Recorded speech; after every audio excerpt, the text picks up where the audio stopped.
Você já parou para refletir sobre os diversos papéis que a leitura e o hábito de ler exercem na sua vida, para além do lazer e da aquisição de conhecimento? É sobre isso que nós vamos conversar neste vídeo de hoje. Eu vou aproveitar o meu retorno após esse hiato aí sem aparecer no YouTube, até porque o meu sumiço e a minha volta tem muito a ver com o que nós vamos conversar aqui hoje. Se você é novo por aqui, nem sabia que eu tinha sumido, ou se você só quer ir direto ao assunto do vídeo, eu vou deixar a minutagem aqui embaixo para que você possa pular esse comecinho do vídeo, em que eu vou comentar sobre esses meses fora aqui do YouTube, e você pode ir direto ao assunto do vídeo. Se você continuou aqui neste momento, eu imagino que você queira saber o que foi que andou acontecendo aí, né? Em fevereiro, março do ano passado, eu percebi que eu não estava muito bem. E eu percebo isso como?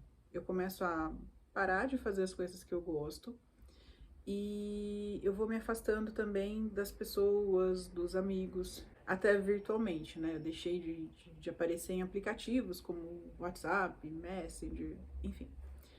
Eu percebi que eu estava sumindo, o que seria muito pouco natural para mim, visto que 2022 foi uma época em que a gente já estava com poucas restrições em relação à pandemia, e eu poderia ir a lugares aonde eu não ia há muito tempo, e eu, que sou tão rueira, não estava saindo de casa por vontade própria. Tudo que estava acontecendo comigo acabou refletindo também em questões de autoestima. Então, eu achava que nada do que eu fazia estava bom, tudo parecia irrelevante, de má qualidade, mal feito. Algumas coisas na vida são inadiáveis. Por exemplo, a gente tem que trabalhar, tem que cuidar das obrigações da vida. O canal, para mim, sempre foi um prazer complementar ao prazer de ler. É gostoso falar sobre livros, é gostoso vir aqui e conversar sobre essas leituras maravilhosas. Algumas não tanto, mas a maioria sim, com vocês. E como algumas coisas, como eu disse, são obrigatórias, eu estava canalizando todas essas questões de autodepreciação para as coisas que eu posso escolher fazer ou não. Uma delas era o canal. Então, o que que acontecia? Eu gravava vídeo, eu gravava, só que quando eu ia editar, parecia que eu não tinha dito nada de relevante sobre o assunto, que eu tinha me explanado de uma forma muito errada, que eu parecia inadequada, feia, mal enquadrada, enfim, eu comecei a colocar uma lupa em todos os defeitos do meu vídeo, como se nada tivesse qualidade. Claro que todos os vídeos têm algum defeito, é normal que eles tenham defeitos, mas eu tava enxergando apenas isso. Em relação a um ou outro vídeo, eu vencia a resistência, conseguia postar. Então, acho que desde essa época, em fevereiro, março, eu comecei a falhar muito na frequência de postagens. Então, eu postava um ou dois vídeos, sumia alguns meses, um ou dois vídeos, sumia alguns meses. Eu comecei a perceber que era melhor pra mim que eu deixasse de gravar, porque gravar, editar e jogar fora tava me fazendo muito mal. No começo desse ano, eu achei que já estava bem, achei que estava num momento tranquilo para retornar.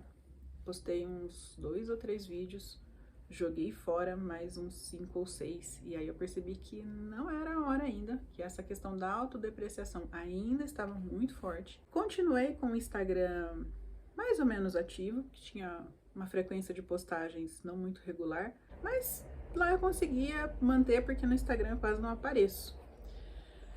E para eu retornar aqui para o YouTube, eu estabeleci para mim mesma duas condições. A primeira delas era, eu só voltaria se fosse para gravar vídeos como estou gravando agora, com naturalidade, com uma postura mais tranquila, não aquela figura tensa, retesada aqui do outro lado da tela como estava antes, sem os filtros na tela e buscando qualidade, mas não aquela perfeição nos mínimos detalhes e sem o sofrimento pela imperfeição. E a segunda condição era de que eu tivesse regularidade, constância. Eu só postaria um vídeo no YouTube se eu tivesse, pelo menos, 6 vídeos prontos, editados, em condições de postagem. Então, se você está vendo este vídeo agora, significa que deu certo. Agora sim, vamos ao assunto deste vídeo, que são os papéis que eu percebi que o hábito de ler exerceram na minha vida em diferentes momentos. E eu não vou só falar destes papéis na minha vida, mas também vou convidar você a pensar sobre esses papéis da leitura na sua jornada e, se quiser, claro, compartilhá-los aqui nos comentários. Esse canal não é um canal de estudo técnico em literatura, é um canal de percepções, de impressões pessoais. Então, por isso que eu estou usando o termo papéis e não funções da literatura, para não criar confusão com um termo que é próprio dos estudos literários. Eu não vou falar aqui de funções da literatura. O professor Antônio Cândido, na sua imensa sabedoria e cultura, dizia que a literatura nos humaniza. Esse vídeo não é para falar sobre artigos dele, eu só vou corroborar essa ideia de que ele tanto falava através da minha experiência com os livros. Eu vou mostrar quão humanizadora a leitura, especialmente a leitura de ficção, foi durante a minha jornada. Ao longo do vídeo, eu falarei sobre 6 papéis da leitura na minha vida, e claro que eu vou exemplificar cada um deles com alguns livros que foram importantes, que foram determinantes em certos momentos. Eu vou começar falando sobre 2 desses papéis da literatura durante a minha adolescência. Eu tô falando aqui do final dos anos 90, entre 95 e 99, em que eu percebi, num primeiro momento, a leitura como referência. Nessa época, eu comecei a perceber que a literatura poderia me ajudar a organizar as minhas ideias e as minhas emoções. Num primeiro momento, na escola, a gente aprende a organizar as ideias escrevendo, né? E eu percebi que mesmo a leitura poderia me ajudar com isso e também a trabalhar as minhas emoções, os meus sentimentos, meus medos e até algumas características. Eu poderia manejar algumas características a meu favor. Acho que o livro mais marcante em relação a isso nessa época foi este aqui, Ciranda de Pedra, da Lígia Fagundes Telles, que segue até hoje como o meu favorito da vida, e não é à toa esse posto, pelo seguinte: a protagonista desse livro, a Virgínia, é uma jovenzinha. No começo do livro ela é criança, depois ela vai crescendo, que idealiza muito as situações, as pessoas, os lugares, as relações entre as pessoas. E era algo que eu fazia muito também. Então eu olhava para uma determinada pessoa que tinha alguma característica que eu gostaria de ter, e eu achava que a vida daquela pessoa só podia ser perfeita. Mas como que ela não iria ser perfeita? Como que ela poderia não ser perfeita se ela era bonita ou a outra ali era rica? Eu percebi junto com a Virgínia que a perfeição não existia na vida dos outros, que eu idealizava demais. Pela primeira vez, então, eu notei um efeito mais direto da literatura na minha vida e pude, dentro das limitações ali da minha fase de amadurecimento, trabalhar um pouco essas emoções e entender melhor como é que eu me relacionava com o mundo. Além dessa questão interna, a leitura nesta época começou a exercer um papel muito importante para mim de expansão de horizontes. Porque eu comecei a perceber, através da leitura, realidades que eram muito distintas da minha. Como expansão de horizontes aqui, eu destaco não só as experiências diferentes, mas também as nacionalidades diferentes de autores, que é algo que eu prezo muito ainda até hoje, né? Eu não tinha livro nessa época, e se os meus pais fossem comprar livro no ritmo em que eu lia, coitados, eles estariam falidos. Eu lia livro de biblioteca, e a biblioteca aqui da cidade era separada, ainda é, separada por estantes por nacionalidades e por assunto, quando é não ficção. E eu passeava por essas estantes, então eu lia livros de autores europeus, africanos, norte-americanos, sul-americanos, asiáticos, e eu transitava livremente por essas estantes. Eventualmente, eu me deparava com algum autor que eu não compreendia? Sim. Só que eu sabia que não tinha entendido porque eu peguei e tentei ler. Aí é que é a vantagem de não ter internet nesta época. E, sinceramente, eu acho uma das poucas vantagens, porque eu sou muito adepta de internet. Mas eu percebo que não ter alguém na minha orelha falando: esse autor é difícil, nossa, mas você vai ler isso, você não vai entender. Esse autor aí, nossa, eu só li com 90 anos porque eu não tinha condição de entender. Então, não ter essa barreira, não ter essa limitação foi muito positivo para mim. Porque eu nunca encarei um livro, um autor ou uma nacionalidade como um bicho-papão, como fazem hoje com russos, né? Que eu não entendo por que falam tanto da dificuldade de ler russo. Alguns autores vão ser mais difíceis, outros mais fáceis, mas o fato de ser literatura russa não torna aquela obra um bicho de sete cabeças como é para muita gente. Sobre as vivências que eram muito diferentes da minha, ainda bem, foi nessa época, por exemplo, de 17 para 18 anos, que eu li A Cor Púrpura, da Alice Walker. E esse livro aqui foi muito significativo para mim. Foi a primeira vez que eu parei para pensar sobre como pode ser horrorosa a vida das pessoas em outros contextos. Foi a primeira vez que eu pensei de uma forma mais profunda, porque refletir sobre, de forma mais lógica, a gente reflete na escola, né? Quando vê vários períodos históricos que foram horrorosos. Mas acho que A Cor Púrpura foi marcante por ter sido a primeira vez em que eu tive a empatia, em que eu me coloquei no lugar daquela personagem e senti por ela. Eu acho que foi um dos momentos mais humanizadores da literatura na minha vida. Por essa época aí eu também entrei na faculdade, 99 é o ano de ingresso no meu curso, e no começo até que foi tranquilo, mas depois as dificuldades foram surgindo e eu trabalhava e estudava, e é claro que a leitura ficou em segundo plano. Era algo que eu fazia praticamente só nas férias, né? Então, entre 2000 e 2004, a leitura teve um papel muito semelhante na minha vida ao que ela voltaria a ter em 2018 até começo de 2020, que foi o terceiro dos papéis, a leitura como recompensa.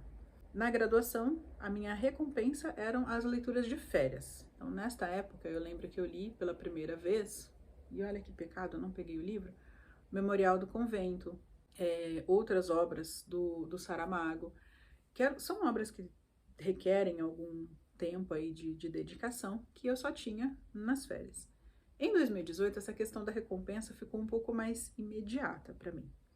Foi uma época em que eu estava estudando para concurso. E eu tinha que passar na UAB também, né? Porque eu fiz direito lá muito no começo dos anos 2000, mas eu nunca fiz a prova da UAB. Fui fazer em 2018. E é uma prova difícil, que requer uma dedicação, um tempo de estudo, e eu tenho o orgulho de dizer que passei de primeira nessa tentativa. Foi bastante tempo de estudo, foi muita oração também, porque a gente pega força de todos os lados, mas deu certo. E como é que eu lidava com essa questão da recompensa? Nessa época, eu já trabalhava melhor meu tempo, né? Então, eu estabeleci alguns períodos de leitura e me dava como recompensa, assim que eu terminasse aquele bloco de estudos, um determinado tempo de leitura. Então, às vezes eram 30 minutos, 40 minutos. E é curioso que, na época da graduação, eu li majoritariamente ficção, nas minhas férias, nos meus momentos de recompensa. Nessa época, em 2018, não, eu estava lendo muito mais livros de não ficção. E um dos que eu lembro de ter lido nessa época é um que eu deveria ter mantido na minha estante para ler ano passado, quando eu estava me sentindo mal, que é A Coragem de Ser Imperfeito, da Brené Brown. Mas como o foco deste vídeo aqui são os livros de ficção, voltemos a eles. Agora, recuando ligeiramente a um evento que aconteceu entre 2000 e 2018, que foi 2011, o ano de nascimento do meu filho, aquele momento lindo em que a gente tem um recém-nascido em casa. E, gente, é muito gostoso ter recém-nascido em casa, eu sinto saudade de ter bebê. Meu filho foi uma criança muito tranquila, assim, não foi desses que deixam os pais quase complexados, né, que a criança não dorme. Não, meu filho dormia bem, mamava bem, comia, maravilha. Só que a mudança de rotina traz naturalmente um cansaço maior. E era um cansaço diferente. Era um cansaço físico e mental. É como se meu cérebro estivesse desligado quando eu lia. Eu passava o olho pelas páginas e eu simplesmente não conseguia entender. Eu achava tudo isso muito estranho, porque é como se de uma hora para outra eu tivesse desligado uma chavinha no meu cérebro e eu tivesse simplesmente desaprendido como ler. Então, eu sentia falta da leitura na minha vida, e como eu sempre gostei de ler, eu sentia que eu estava perdendo uma parte de mim por não estar lendo. Já perdi a minha conta aqui, acho que eu estou falando já do 5º papel da leitura na minha vida, que é aquele de identidade, de essência. Eu me lembro de ter pego alguns livros na biblioteca para tentar ler e nenhum fluía, não, nenhuma leitura rendia, eu não entendia o que eu estava lendo, me sentia mal por isso. E o primeiro que eu finalmente consegui ler e entender foi Dois Irmãos, do Milton Raton. Eu terminei esse livro aqui tão feliz, embora seja um livro muito sério, é um pequenininho assim, gente, mas não se engane, acontece tanta coisa nele. Mas eu fiquei muito feliz por ter conseguido fazer essa leitura e ter conseguido entender esse livro, porque eu já tinha penado com alguns outros que não tinham rendido, então eu tinha me redescoberto como leitora.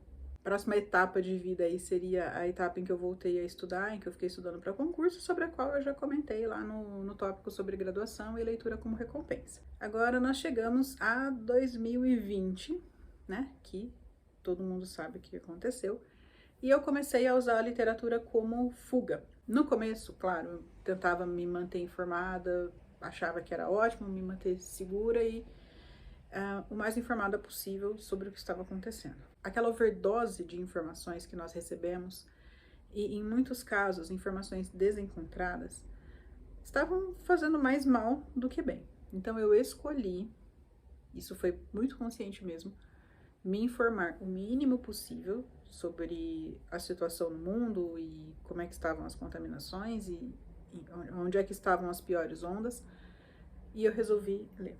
Eu decidi usar todo o meu tempo que seria de lazer e que eu normalmente estaria por aí batendo perna e indo ao cinema, ao videokê, ao teatro, para ler. Eu canalizei todo o meu tempo de lazer para a leitura. Então, essa leitura como fuga me proporcionou não só mais tempo de leitura, como também uma relação diferente com os livros. Pela primeira vez na vida, eu estava fazendo metas de leitura. Mas por incrível que pareça, não era meta para ler mais ou ler mais rápido. Era para ter um limite para parar de ler, porque senão eu ia ficar com a cara enfiada no livro até 1, 2 da manhã. Então, quando eu começava um livro novo, eu dividia a quantidade de páginas que eu achava razoável ler ao longo de um dia e colocava um marcador, que era para eu não passar dali. Quando eu falava que eu fazia meta de leitura, o pessoal achava que era para ler mais. Não, era para ler menos. Além de mudar a forma como eu lia, eu mudei também a forma como eu consumia livro. Porque eu deixei de ser uma leitora majoritariamente de biblioteca, obviamente elas estavam fechadas, para ser uma leitora de livros próprios. Então, nesta época, eu comprei um Kindle, eu assinei o Clube Intrínsecos, eu assinei a Tag e eu comecei a comprar livros na Amazon e na Martins Fontes. Foi um surto. Hoje, olhando de longe, eu acho um exagero, uma loucura. Mas naquela época, gente, quem é que estava no seu melhor juízo, não é mesmo? E além disso, eu comecei a ler tipos de livro que eu normalmente não leria. Eu li mais ficção científica do que eu lia antes. É um gênero de que eu gostava, mas nesse período aí eu percebi que eu li bem mais. E aí eu destaco O Fim da Infância, do Arthur C. Clarke. Se você não leu esse livro aqui, leia. É maravilhoso. Além disso, eu li uns gêneros que eu não costumava ler, como, por exemplo, terror. Eu li um livro chamado Nova Jaguaruara. Maravilhoso. E eu li ele inteirinho numa noite só, porque eu sentia que se eu parasse de ler, depois eu não ia conseguir dormir, porque eu ficava pensando no livro. Bem a típica leitora que tem medo do que está escrito, né? Enfim. E também li uma distopia adolescente que eu sempre olhei com maus olhos por aí nas livrarias e eu adorei, que foi Jogos Vorazes. Então, nessa época da literatura como fuga, eu realmente consegui mergulhar e eu consegui encontrar ali o que eu buscava. E nós chegamos, por fim, a esse período agora de 2022, 2023, em que eu não estava me sentindo muito bem. E eu precisei de ajuda, de tratamento, tanto terapêutico quanto medicamentoso, para me restabelecer. E eu considero que nesse período a literatura teve uma função muito importante, uma função não, né? Um papel, como eu estou dizendo desde o início, de pedido de socorro. Por quê? No ano passado, quando eu comecei a perceber que eu não estava muito bem, eu só estava parando de fazer os vídeos aqui e me sentindo mais reclusa, mais afastada das pessoas. Só que eu continuava lendo, mas eu estava lendo com menos entusiasmo. Eu pegava um determinado livro, eu lia ali 2, 3 páginas e largava. Eu fiz isso com vários livros. Estava difícil encontrar alguma obra que me fizesse querer passar um tempo com ela. Só que até então eu estava conseguindo. E eu consegui ler grandes livros ano passado. Por exemplo, em novembro, dezembro, eu li Grande Sertão Veredas. Baita livro. Só que outros tantos livros que eu tentei ler, eu não consegui. Perceba, eu já estava enjoando de livro. Aí, no começo desse ano, ainda estava lendo alguma coisa e eu percebi que eu diminuí radicalmente o meu ritmo de leitura. Veja, se fosse passar tempo sem ler, porque eu estou ocupada com outra coisa, porque eu estou me dedicando a alguma atividade, eu não vejo problema algum, né? Eu não vejo a leitura como uma obrigação diária. É um prazer diário. E nós sabemos muito bem que quando nós deixamos de fazer coisas de que nós gostamos, é um sinal de alerta, né? Então, ao longo deste ano, quando eu percebi que eu passava dias, semanas sem ler, eu procurei ajustar o tratamento que eu estava fazendo, foi aí que entrou a medicação, para que eu pudesse me restabelecer o quanto antes. Nesse ano, eu posso destacar uma leitura que foi muito importante nesse processo todo de sair do estado em que eu me encontrava, que foi O Deserto dos Tártaros, que enquanto eu lia, eu achei lindo. Depois, tudo que eu li, tudo que eu processei dele me fez mal, eu me senti muito triste e muito decepcionada comigo mesma por ter me identificado tanto com aquele personagem. Passado esse período, eu consegui agora ver o quanto esse livro, na verdade, me fez bem. Ele foi um chacoalhão de que eu precisava naquele momento para fazer os ajustes de tratamento que eram necessários. Se você nunca leu O Deserto dos Tártaros, é um livro com muitas camadas. Você pode falar ali sobre expectativa, sonho, falta de perspectiva. Existem vários enfoques possíveis a partir dessa leitura. O protagonista desse livro é um militar que fica num forte, e dentro desse forte, há décadas, todos eles ficam mobilizados esperando a chegada dos tártaros que vão vir do norte ali de onde eles estão. Então a vida deles é em função dessa espera. E veja, eles já estão esperando há décadas. E é angustiante ver como que um sonho acabou se tornando uma prisão para ele. Na verdade, nem era um sonho. Ele foi para esse forte sem querer estar nesse forte. A partir do momento em que ele esteve lá, ele se contaminou por aquela atmosfera e comprou o sonho alheio e ficou ali, à espera desses tártaros. Se os tártaros chegam ou não, como que eles chegam, o que que acontece, vocês vão descobrir lendo, claro. Mas esse período em que ele fica nessa espera e que a gente vê a vida dele se esvaindo e ele perdendo esse tempo, é complicado, porque eu criei uma identificação com isso. E foi doloroso reconhecer que eu estava muito parecida com aquele protagonista. Mas claro, o que importa não é esse mau sentimento que eu tive, e sim o que eu fiz a partir dele. Então, né, fiz aí os ajustes que eu precisava para me restabelecer e cá estamos novamente.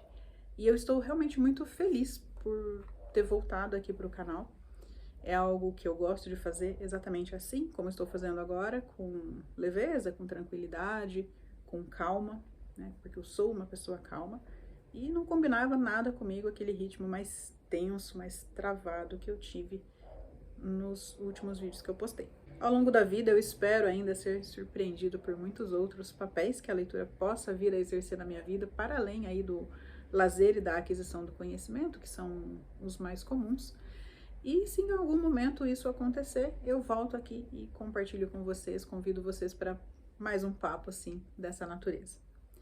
Eu gostaria muito de saber se você se identificou com algo do que eu disse aqui, ou até mesmo que você compartilhasse efeitos diferentes que você sentiu na sua vida, decorrentes do hábito de ler em momentos assim mais delicados, mais específicos. Fico muito feliz que você tenha assistido este vídeo até aqui. Se você gostou desse vídeo, não esquece de curtir, se inscreva no canal se ainda não for inscrito e nós nos vemos no próximo vídeo. Até mais! Tchau!